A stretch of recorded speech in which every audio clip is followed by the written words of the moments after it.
see y'all again. So I wanted to stop by to say hello, to say welcome, and to say thank you. You all know I've been traveling, and as most recently as yesterday when I was in Detroit and heard of your courageous stand, I talked about exactly what I believe about the courage and the commitment and the patriotism that you all have evidenced by your actions in addition to your work and your words. And I know what you have done comes with great sacrifice, both personal and political. And you are doing this in support and in defense of some of our nation's highest ideals. Reporters ask me, well, what do you think about the issue? I say, look, defending the right of the American people to vote is as American as apple pie.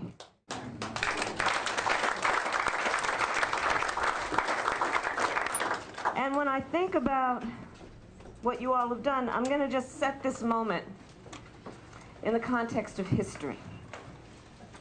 In 1867, Frederick Douglass appealed to the Congress, the United States Congress, for the right for black men to vote. 1913, women marched down Pennsylvania Avenue for the right to vote. 1965, Democrats and Republicans stood for the absolute American principle of all people having the right to vote and passed the Voting Rights Act. And 2021, the Texas legislature came to Washington, D.C.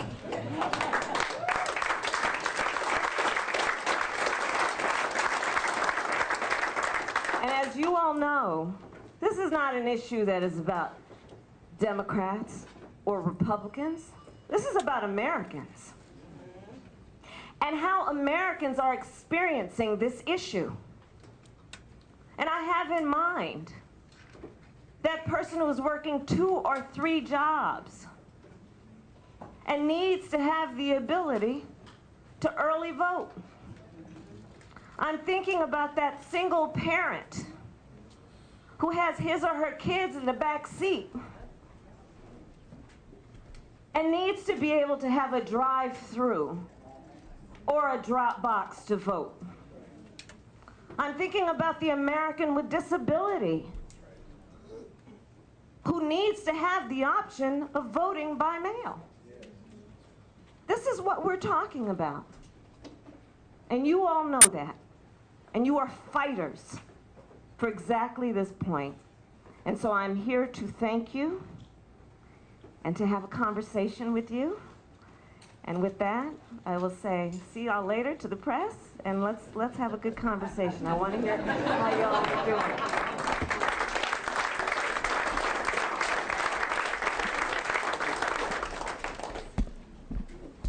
Late Tuesday afternoon, we watched as Secret Service escorted Vice President Kamala Harris inside to a private roundtable with the Texas Democrats. And I know what you have done comes with great sacrifice, both personal and political. That capped off a day of face-to-face meetings with federal lawmakers on Capitol Hill. We are not here smiling. We are not spiking the ball. We are not saying that we are happy.